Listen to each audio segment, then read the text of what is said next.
Okay. Okay, we'd like to thank everyone for joining us here at Turner Field today. On the center of the dais, we have Braves team president John Schuerholz. To his right is John Hart, and to Mr. Schuerholz's left is Bobby Cox. Mr. Schuerholz will make an opening statement, followed by Mr. Hart, and then we'll open it up to some questions and answers. If you'd like to ask a question, please raise your hand. John? Thank you, Brad. Thank you all for being here. As you now know, we have announced this morning that we have terminated our General Manager Frank Wren, and also our Director of Player Development Bruce Mano was terminated this morning as well. In light of that decision and that action, we have put together a transition team for this organization, and it's made up of the three of us.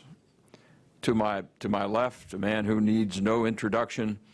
We call him Mr. Braveheart, now Hall of Famer Bobby Cox, the great iconic manager of the Atlanta Braves.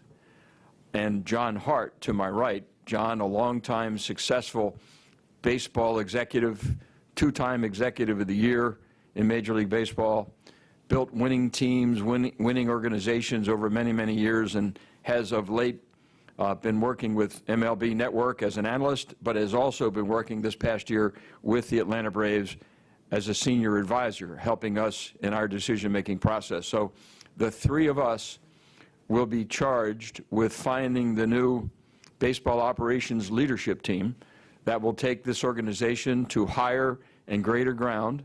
And I couldn't be more comfortable to have these two gentlemen working with me and on behalf of our organization to put in place the finest baseball operations organization ever seen in Major League Baseball, and I'm confident we'll get that done. So we have a big job ahead of us. We're prepared to do it, and the Braves way has been an organization's philosophy for many, many years. Bobby and I, working together for 17 years as general manager and manager, lived the Braves way every day. People in our organization, in the farm department and scouting organization, live the Braves way. And it is our goal and our emphasis to find that Braves way again and to reinvigorate it and make it better than it's ever been before. So with that, I'll ask John Hart, our interim GM, by the way. I didn't say that. John Hart will also serve as our interim GM. That's not an afterthought. That's very important. But he will also be a member of our transition team. And as our interim GM, John, say a few words. Yeah, thanks, John. Listen, the Braves are a gold standard franchise, always have been. I've been in professional baseball over 40 years and certainly have great respect for what the Braves do. John alludes to the Braves way, certainly understand that. I'm also have been good friends with John for a number of years. We've competed against each other several times. I know there's a World Series ring that he and Bobby are wearing at our expense, but I am honored, actually, to be here with both John and Bobby on this transition team, and I can pledge to you that our conversations, although we have had very little to this point, is going to be about building this back the right way. We have plenty of time to take a look at what works, what we like, and there's a lot of things to like here. There's a lot of things that are working, and we'll certainly have an opportunity, I think, to look and evaluate all parts of the organization. This is a franchise that is known for scouting, development, young players, a full pipeline of young players. We'll certainly take a look and evaluate the Major League Club as well. But I'm honored to be a part of the transition team and to work closely with John and with Bobby. Okay, we have a couple of microphones. If you could please raise your hand if you'd like to ask a question. And please identify yourself also, please. John, this is Mark Bowman with MLB.com. John Schuerholz. At what point in time did you start thinking that a change needed to be made, that maybe the Braves way was fading? I think I'd say it was cumulative. I can't tell you exactly what period of time, but as we began to examine things in our farm system, in our scouting department, on our Major League Club, it was a cumulative thing. I can't give you an exact date, but we finally came to the point where very, very recently, Terry McGurk, our chairman and CEO, who is here today, and I began talking, and I made the recommendation, and he agreed with it, and we moved forward today. Jeff Hollinger, WXIA, John Sherholz. John, why the decision today? Why not wait till the end of the Pirates series? It was time. It was time for the organization's well-being. It was time, we thought, having been eliminated from any postseason possibility, rather than continue to wait, that it would give us an opportunity to form our committee and start this transition a week sooner than perhaps, and we thought it was the right day.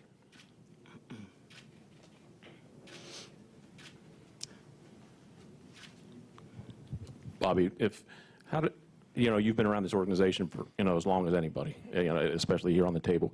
How good does it make you feel to be a part of this? And could you kind of feel the same thing that John did, how he said, the Braves way was kind of slipping over the last few years? Yeah, a little bit maybe, and I feel honored to be a part of this with both Johns. It's something that I'm looking forward to, and I'll be in some meetings with them, helping with the evaluations, and we're going to be headed to the Instructional League to see some of our young talent down there, and maybe on to the Arizona Fall League. So I'm just glad to be a part of it, and I'm going to do anything I can with my ideas to help John and Sherholz and John Hart come to some conclusion about the team. Zach. John Sherholz, Zach Klein from WSB Channel 2. Have you spoken with Freddie about his situation as a manager of this team, and have given him any assurances about coming back or not for next season? We have not spoken to Freddie.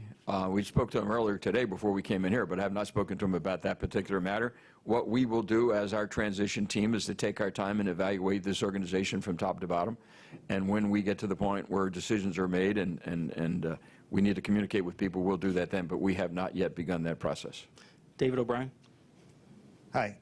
Is it safe to say, any of the three of you, is it safe to say that the new general manager, whomever that will be, will have a big say in Freddie's future, or will that be determined before then, or is all that up in the air? Well, I think it's common practice that the general manager has the big say in who the manager of the major league team will be, and we've all three been general managers, and two of them have been managers, and so it's just appropriate that that happens. Paul. Paul Newberry from Associated Press. For John Sherholz, was there an overriding reason for this decision? Obviously, the team's performance on the field has not been some of maybe the big money signings. Obviously, B.J. Upton, Dan Uggla have not worked out as y'all had hoped. How much did that play a role in this decision, and how tough is it to do this? It's the first kind of firing in this organization, kind of high profile since 1990, which is quite a run. It was a cumulative effect, as I said earlier. Over time, we just felt like for the well-being of our organization, for the well-being of our major league team, that the time had come for us to change direction with our baseball operation leadership, and we made that decision to do it today, and we did it today. And I spoke to Frank and Bruce directly, and they handled it as well as anybody can handle it, very respectfully, and then we proceed ahead from there. Mark. You said that this was a cumulative thing, and yet your team was in first place in the East as late as July. Is it fair to say that even then you had some concerns as far as the Braves way being lost, or is it something that happened post-July? It's fair to say that by then even that we had some concerns. Bobby and I talked more often about it than anyone else because we were together in it, in the Braves way, and understand how valuable and important it is, not only for our major league team, but for those who help us build our major league team at the scouting, amateur scouting level and player development level. And so I'd say it was a cumulative effect over time. Tom. John Sherholz, this for you. You referenced the Braves way in trying to find it again, the goal to find it again. Is that something you feel has been missing on the field, off the field, or both? And what are you looking for in that regard? I wouldn't say it's missing. I'd say it needs to be reinforced and reinvigorated. And it's not missing at all. It's never gone missing. It's always been a part of our existence and part of the way we do things. Everybody in this room who works for the Braves feels it. And it's just needs to be reinvigorated. And that's what we intend to do. Zach. For John and Bobby, is there a chance the three of you get together, look around, haven't found the right man, and we see one of you two in the dugout next season, or in the manager's chair as the GM of this franchise?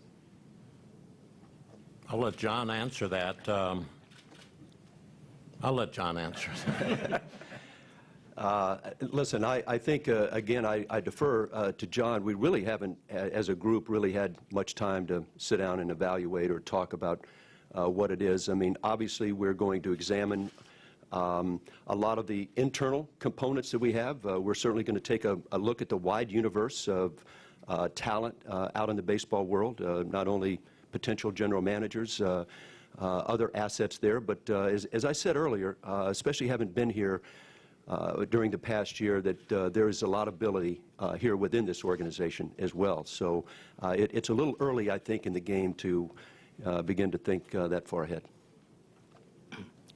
Chris? Chris Domino, I'll ask any and all.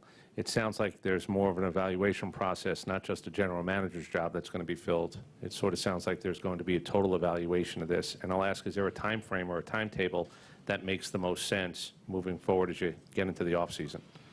That evaluation process you allude to should happen, and that's the way anybody who's in the situation the three of us are in now ought to go about this, is be considerate and in-depth about evaluating every aspect of this organization, from leadership to players to construct of the team to minor league organization to scouting to international signings, what have you, and we're going to do that. The three of us are going to do that. And there's no timetable, just to make the right decisions and get the right people in the right places. That's what our goal is. Mark? John Hart, please. I know you were just brought on board here in the organization fairly recently, but from kind of a newcomer's point of view, were you sharing the concerns that John Sherholtz and Bobby had, or is that something you saw immediately or saw gradually, or did you see it at all? Well, I think, again, over the years, part of what you do as a general manager, and even a former general manager, you evaluate from the outside what you look at. And I think when I came over, I certainly was impressed with a lot of the people that were here. I think the programs are in place. Obviously, part of what I did this year was getting the feel of the players. I didn't know a lot of the minor league players. I got a chance to really observe the Major League club and look at the strengths, limitations. Certainly had my opinions there.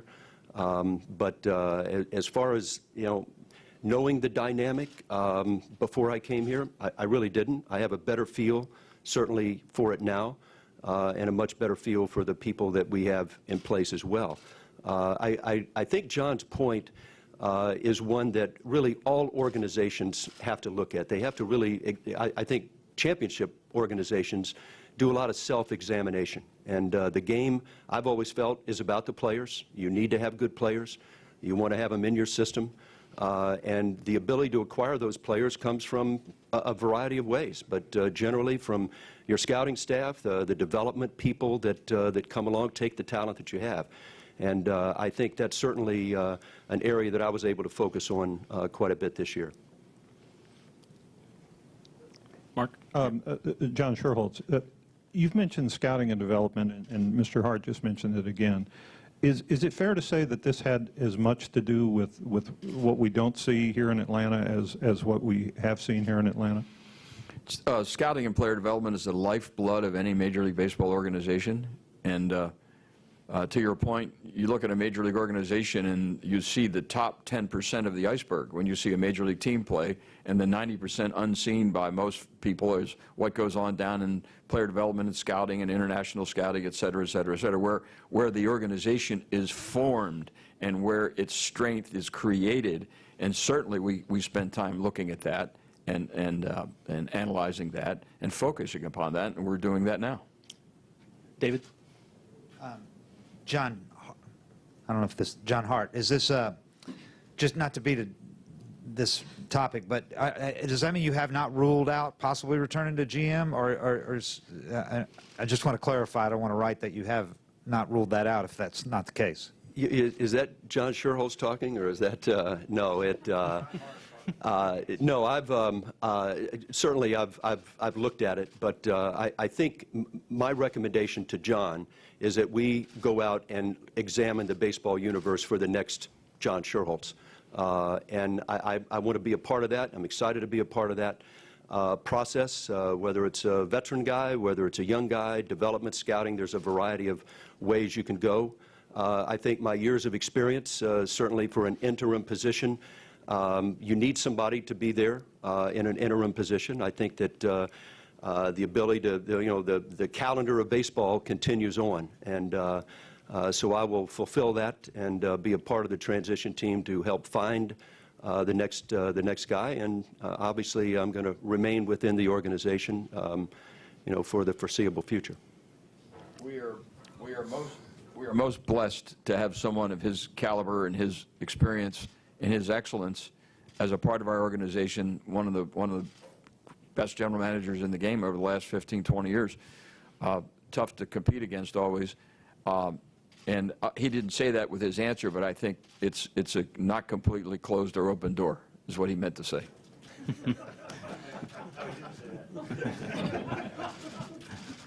Mark? John Sherholtz, as you evaluate Freddie's future, do you have to think about the different environment that he might be in next year? Does that play a factor? I think when you examine the future of any manager, you examine the entire environment. I mean, all aspects of it, how the team performed, what the environment is, and all factors that go around a manager having the best opportunity. And this guy knows it better than anybody.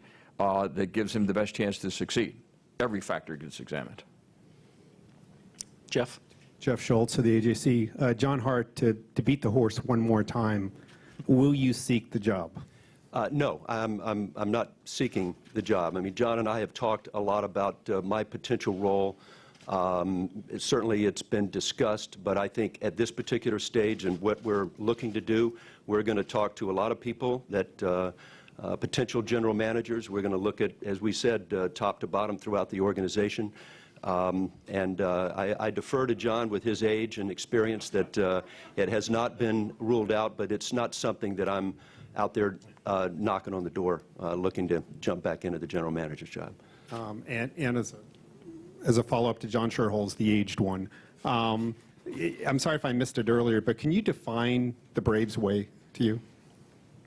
It's a special way of identifying young players who you want to become part of your organization with great comfort and expectation that when they put on a Braves uniform, they will be taught well, they will be instructed well, their makeup and their character will allow them to turn into winning championship caliber players.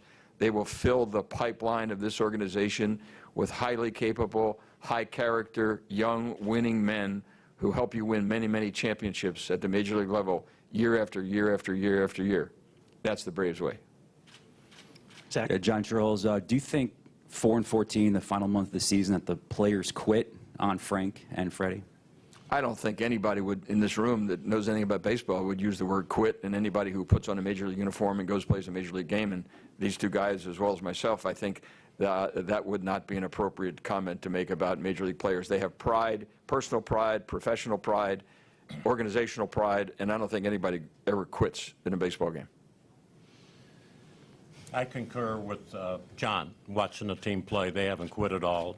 I'm familiar with the clubhouse. It's as high energy as you could possibly get under the circumstances. And I think Freddie's done a remarkable job since he's taken over for me in 2011. I think he's just been outstanding.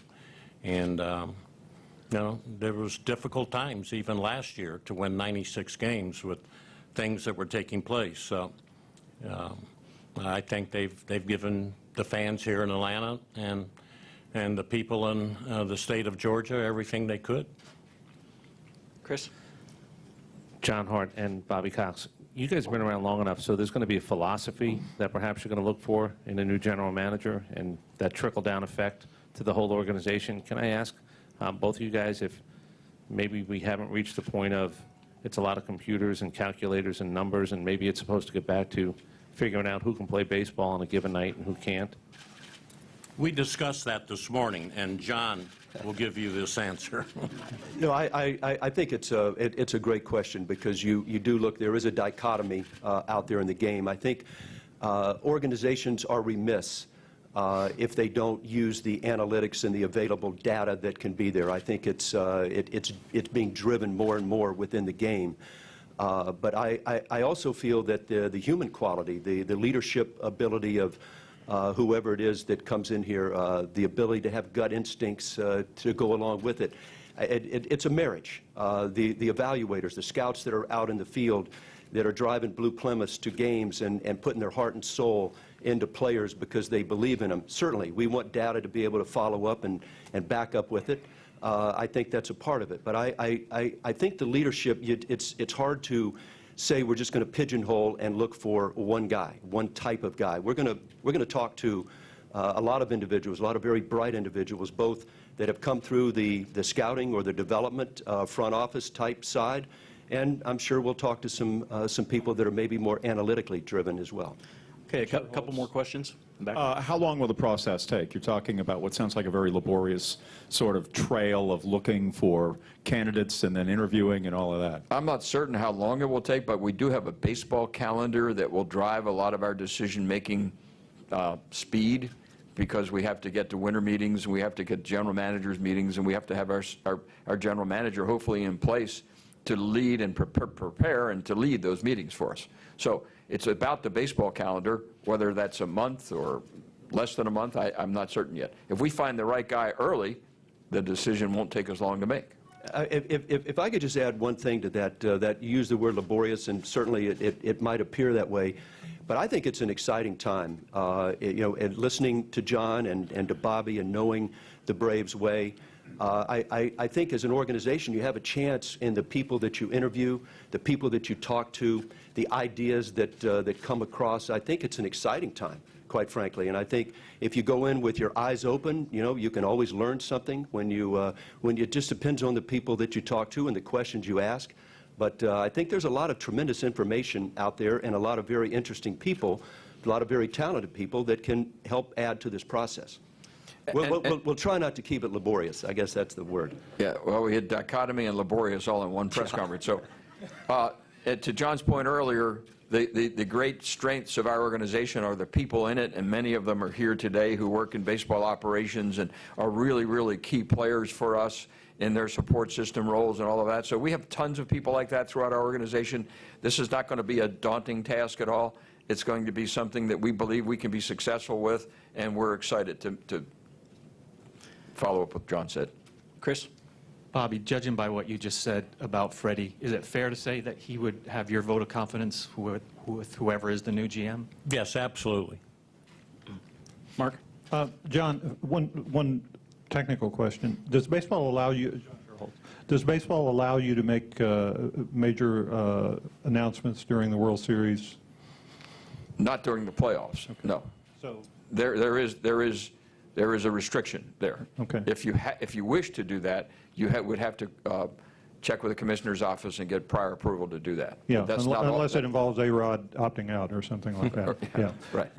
The other thing is about Frank. You sat here 7 Octobers ago and introduced him as your successor. Do you feel you whiffed on that?